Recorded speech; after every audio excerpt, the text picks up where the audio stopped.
Hello everyone. पूर्ण budget को लेकर के 23 जुलाई 2024 को डेट फिक्स की गई है और इस बार का बजट अपने आप में कई सारे मुद्दों को लेकर के खास होने वाला है। सबसे पहले अगर हम देखें, इस साल यहाँ पे दो बजट प्रस्तुत किए गए। 1 फरवरी 2024 को जहां अंतरिम बजट प्रस्तुत किया गया क्योंकि लोकसभा चुनाव थे। नई सरकार के गठन होने के पश्चात वित्त मंत्री के रूप में निर्मला सीतारमण एक बार फिर से नियुक्त कर दी गई हैं और इस बार फिर से 23 जुलाई को वो इस पूर्ण बजट को प्रस्तुत करेंगी। पूर्ण बजट हर बार देखा जाए तो आपको बजट सत्र जो कि फरवरी में होता है वहां पे प्रस्तुत किया जाता है, लेकिन इस बार मानसून सत्र में बजट आने वाला है सिर्फ लोकसभा चुनाव के कारण। इसके साथ इस साल के पूर्ण बजट में किस तरीके की यहां पर उम्मीदें हैं, इसको लेकर वित्त मंत्री निर्मला सीतारमण ने 10 अलग अलग सेक्टर के करीब 120 लोगों के साथ मिलकर के बजट के प्रारूप पर चर्चा की है कि क्या यहां पर उम्मीदें हैं, क्या क्या यहां पर आवश्यकताएं हैं। साथ ही यहां पर देखा जाए तो वित्त मंत्री निर्मला सीतारमण इस बार कुछ खास रिकॉर्ड भी बनाने जा रही हैं इस साल के बजट प्रस्तुत करने के दौरान। और इस बार का बजट अंतरिम बजट से पूर्ण बजट कैसे अंतर होता है, इन सभी मुद्दों को आइए हम एक एक करके समझते हैं। सबसे पहले यहां पर देखिए, करीब अगर हम देखें 10 स्टेक होल्डर्स ग्रुप्स में 120 से अधिक लोगों को बुलाया गया और 23 जुलाई को यहां पर बजट पेश होगा। इसमें देखें, परामर्श के लिए ये 10 स्टेक होल्डर्स ग्रुप्स को इनवाइट किया गया था वित्त मंत्री निर्मला सीतारमण के द्वारा और यहां पर कई सारी अलग अलग इंडस्ट्री के लोग यहां पर करीब 120 लोग इसमें आए थे। तो 10 स्टेक होल्डर के 120 से अधिक लोगों को बुलाया गया। इसमें फार्मर यानी कि किसान संगठन थे, एग्रीकल्चर इकोनॉमिस्ट के एक्सपर्ट थे, उनके प्रतिनिधि थे, ट्रेड यूनियन इसमें शामिल थे, एजुकेशन सेक्टर से यहाँ पर लोग थे, health sector, employment, skilling, MSME, trade, services, industry, economist, financial sector, capital market, infrastructure, energy, urban sector के एक्सपर्ट और यहां पर आपके रिप्रेजेंटेटिव इसमें शामिल थे, जो कि बजट को लेकर के अलग अलग सेक्टर की क्या उम्मीदें हैं, किस तरीके की डिमांड है, आने वाला यहां पर फ्यूचर में उन्हें क्या जरूरतें हो सकती हैं, क्या समस्याएं हैं, उन चीजों को ध्यान में रखकर यहां पर सलाह देते हैं, जिसके आधार पर बजट आपको तैयार किया जाता है। मोदी सरकार 3.0 का ये पहला बजट जो होगा वो पूर्ण बजट होगा और एक तरीके से आपको देखा है 23 जुलाई को ये प्रस्तुत किया जाएगा, पेश किया जाएगा। वित्त मंत्री निर्मला सीतारमण लगातार यहाँ पे 7वीं बार इस बजट को पेश करने जा रहे हैं, जो कि अपने आप में खास रिकॉर्ड है। देखा जाए जो बजट सत्र होगा, जो मानसून सत्र भी है, यहाँ पे आप देख सकते हैं 22 जुलाई से आपको 12 अगस्त तक यहाँ पर चलने वाला है। वे ऐसा करने वाली देश की पहली वित्त मंत्री यहां पर बन जाएंगी। इससे पहले मोरारजी देसाई ने लगातार 6 बार बजट पेश किया, यानी कि वित्त मंत्री निर्मला सीतारमण लगातार 7वीं बार बजट पेश करने के साथ ऐसा खास रिकॉर्ड बना लेंगी। संसदीय कार्य मंत्री इस समय जो है किरेन रिजिजू ने शनिवार को यहां पर इसके बारे में जानकारी दी थी। उन्होंने बताया कि केंद्र सरकार की सिफारिश पर राष्ट्रपति द्रौपदी मुर्मू ने इसकी यहां पर मंजूरी भी दे दी है। यह बजट जो है नई सरकार का पहला पूर्ण बजट होगा, जबकि फरवरी में हम देखें सरकार ने यहाँ पे अंतरिम बजट प्रस्तुत किया था।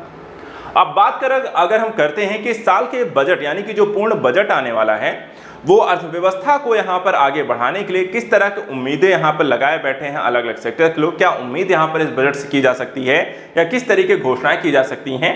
तो देखिए, यहाँ पे टैक्स में राहत और किसानों पर जो है फोकस रह सकता है, इस तरीके के अनुमान यहाँ पे लगातार लगाए जा रहे हैं। सबसे पहले देखिए, ये बजट जो है मूलतः मिडिल क्लास, क्योंकि एक टैक्स और महंगाई, बेरोजगारी लगातार एक बड़ी समस्या रही है और इसमें यहाँ पर राहत देने का सबसे अच्छा माध्यम हो सकता है कि बजट मिडिल क्लास को टैक्स में छूट देने, महिला सशक्तिकरण, किसानों की आय को बढ़ाने, रोजगार पर फोकस करने को लेकर हो सकता है। रोजगार एक बड़ा मुद्दा रहा है, बेरोजगारी लगातार बढ़ी है, पेपर लीक की समस्याएं हुई हैं और इसलिए यहाँ पर इस बजट में इसको लेकर भी खास उपाय किए जा सकते हैं। स्टैंडर्ड डिडक्शन लिमिट जो 50,000 से बढ़ाकर यहां पर 1 लाख की जा सकती है, यानी कि एसटीडी। इसके अलावा देखा जाए डिफेंस, रेलवे और इंफ्रास्ट्रक्चर जो होगा उसमें साथ ही रिन्यूएबल अगर हम एनर्जी को जोड़ दें तो इस सेक्टर में कई यहां पर घोषणाएं मूलतः हो सकती हैं, यानी कि ज्यादा जो फोकस है वो नवीनीकरण ऊर्जा, रक्षा, रेलवे और अवसंरचना पर होगा। स्टार्टअप पर देखा जाए, जो लगातार यहाँ पर भारत में स्टार्टअप में कमी आई या लगातार जो स्टार्टअप हैं जो स्टार्ट हुए थे वो धीरे धीरे यहाँ पर उनकी ग्रोथ जो है लिमिटेशंस में आ गई हैं। तो स्टार्टअप पर लगने वाले एंजल टैक्स को यहाँ पर कम करने पर भी विचार किया जा रहा है। इसके अलावा इलेक्ट्रॉनिक सब असेंबली और कंपोनेंट के लिए करीब 40,000 करोड़ की पीएलआई स्कीम यहाँ पर संभावना लेकर आई जाएगी। इंसॉल्वेंसी एंड बैंक्रप्सी कोड यानी आईबीसी 2.0 में यहाँ पे संशोधन किया जा सकता है और आंध्र प्रदेश को 1 लाख करोड़ का यहाँ पर एक स्पेशल पैकेज भी आपको मिल सकता है, क्योंकि बजट सत्र से पहले यहाँ पे चंद्रबाबू नायडू जो हैं वो अपने यहाँ पे सांसदों के साथ जो है मिले थे, तो इसको लेकर हो सकता है आंध्र प्रदेश लगातार एक विशेष दर्जे की भी मांग करता रहा है, तो उसको इस तरह की घोषणा यहाँ पर बजट के माध्यम से की जा सकती है। इसके अलावा कुछ अन्य मुद्दों को भी चलिए समझ लेते हैं। 1 फरवरी को जैसे हमने कहा था, 1 फरवरी 2024 को आपका अंतरिम बजट यहाँ पे प्रस्तुत हुआ था और निर्मला सीतारमण ने अपने बजट को गरीब, महिला, युवा, अन्नदाता यानी किसान पर फोकस यहाँ पे बताया था। लोकसभा चुनाव थे इसलिए पूर्ण बजट आपको प्रस्तुत नहीं किया गया और ये हर 4 वर्ष में ऐसा होता है, जब भी यहाँ पर देखा है 5 वर्ष में, जबकि आपको लोकसभा चुनाव होते हैं हर 5वें वर्ष इस तरह की आपको गतिविधि देखने को मिलती है। बात करते हैं कि निर्मला सीतारमण जी जो रिकॉर्ड यहाँ पर बनाने वाली हैं, यहाँ पे सबसे ज्यादा बजट किसने प्रस्तुत किया, कब कब किया, उसके बारे में थोड़ा सा देख लेते हैं वित्त मंत्री से संबंधित। तो निर्मला सीतारमण 23 जुलाई को बजट यहाँ पे पेश करते ही लगातार 7वीं बार यानी कि लगातार 7वीं बार बजट पेश करने वाली देश की पहली वित्त मंत्री बन जाएंगी। इससे पहले मोरारजी देसाई ने लगातार 6 बार बजट प्रस्तुत किया। हालांकि मोरारजी ने सबसे ज्यादा 10 बार यहाँ पे बजट पेश किया हुआ है। उसके बाद पी चिदम्बरम और प्रणब मुखर्जी ने 9 बार, यशवंत राव चौहान, सी.डी. देशमुख और यशवंत सिन्हा ने 7 बार यहाँ पे बजट को प्रस्तुत किया हुआ है। मनमोहन सिंह, टी कृष्णचारी ने 6 बार बजट यहाँ पर पेश कर चुके हैं। तो 7वीं बार यहाँ पर निर्मला सीतारमण भी कर चुके हैं। सबसे ज्यादा बार अगर आपको प्रस्तुत किया जाए, पूछा जाए तो मोरारजी देसाई। लगातार सबसे ज्यादा बार किसने किया है, तो वो हो गई अब वित्त मंत्री निर्मला सीतारमण जी, अगर आपको 23 जुलाई को यहाँ पे वो प्रस्तुत कर देती हैं। अब यहाँ पे देखिए बजट आपको जो बनता है उसकी प्रोसेस क्या है। देखिए बजट बनने के 4 चरणों में आपकी पूरी बजट प्रक्रिया होती है। चरण 1, खर्च और आमदनी का अनुमान, यानी कि कितना इस बार हम खर्च करने जा रहे हैं और हमारी आमदनी इनकम यहाँ पर कितनी होने वाली है। दूसरा, बजट घाटा कितना हो सकता है उसका अनुमान लगाना। तीसरा, घाटे को कम करने को लेकर किस तरीके की योजनाएं, किस तरह की प्रक्रियाएं, टैक्स या जो भी यहाँ पर हो सकता है वो हम क्या क्या कर सकते हैं।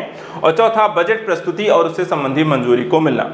तो ये सारी प्रक्रियाएं जो होती हैं बजट से संबंधित होती हैं। बजट के 4 चरणों में ये पूरी प्रक्रिया आपको कंप्लीट हो जाती है। इसके अलावा देखा जाए निर्मला जो है वित्त मंत्री निर्मला सीतारमण से संबंधित यहाँ पर, इसके अलावा हम देखें तो बजट को लेकर के अन्य कई तरीके के प्रावधान होते हैं, किस तरीके से लागू किया जाता है, कब से इसका एक प्रोसेस शुरू होता है वो समझिएगा।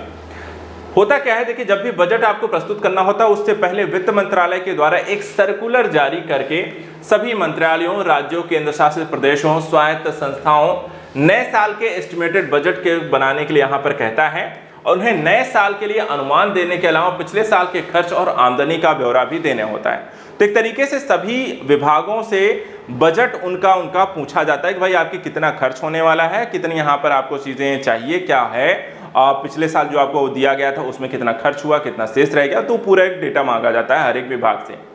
इसके बाद एस्टिमेट जो यहाँ पर मिलता है, मिलने के बाद केंद्र सरकार के अलावा आके जो बड़े अधिकारी हैं उसकी पड़ताल करते हैं। संबंधित जो मंत्रालय हैं वह विभाग के अधिकारियों की गहन चर्चा होती है और इसके बाद आंकड़ों की सिफारिश के साथ वित्त मंत्रालय के पास से भेजा जाता है दूसरे चरण में। तीसरे चरण में होता है वित्त मंत्रालय सभी सिफारिशों पर गौर करने के बाद विभागों को उनके खर्च के लिए राजस्व को यहाँ पर आवंटन कर सकता है। उसमें यहाँ पर काट छांट भी हो सकती है, बढ़ाया भी जा सकता है या जितना मांगा गया उतना भी दिया जा सकता है।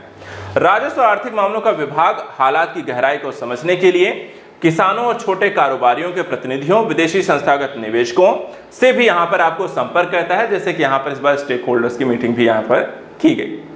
इसके बाद चौथे चरण के रूप में होता है कि प्री बजट मीटिंग होती है, जिसमें वित्त मंत्री संबंधित पक्षों के प्रस्ताव, मांगों को जानने के लिए उनसे मिलते हैं। राज्यों के इसमें प्रतिनिधि, बैंकर, कृषि विज्ञानी, अर्थशास्त्री, कर्मचारी संगठन प्रतिनिधि शामिल होते हैं।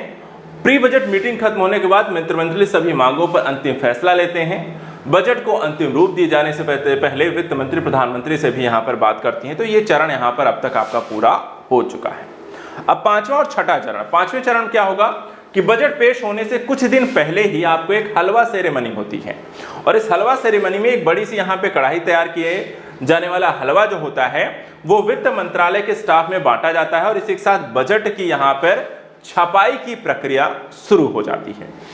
प्रक्रिया में लगे अधिकारी, सपोर्ट स्टाफ बजट पेश होने तक यहाँ पे मंत्रालय में ही रहेंगे और इस वित्त वर्ष के बजट की प्रिंटिंग नहीं हुई।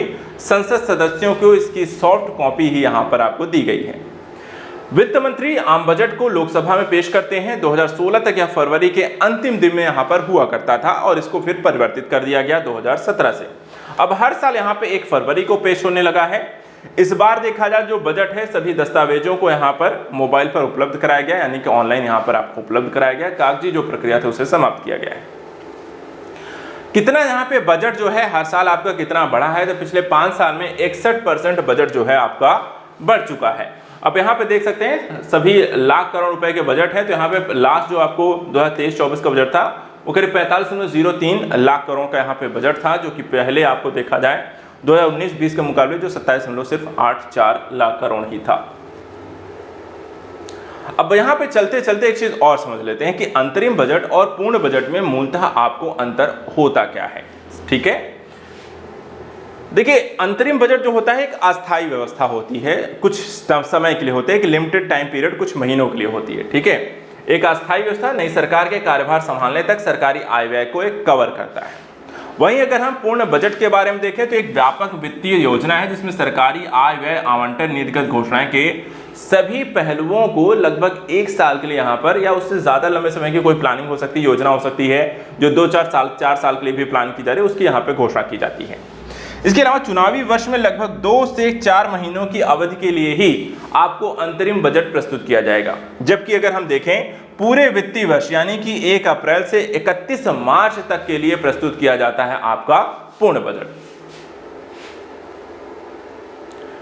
इसके अलावा अस्थायी अगर हम या फिर हम कहें कि आपका जो अंतरिम बजट है यह अस्थायी व्यवस्था है, नई सरकार कार्यभार समय तक सरकारी आय व्यय को कवर करता है, चुनावी वर्ष में 2 से 4 महीनों की अवधि को कवर करता है, व्यापक है, दस्तावेज है, सभी पहलू शामिल हैं और 1 अप्रैल से 31 मार्च तक को कवर करता है। तो ये आपका अंतरिम बजट और पूर्ण बजट की जानकारी है।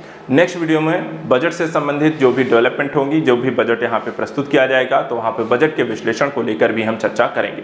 चैनल के साथ लगातार जुड़े रहिए। फिलहाल आज के लिए इतना ही। Thank you so much and good luck.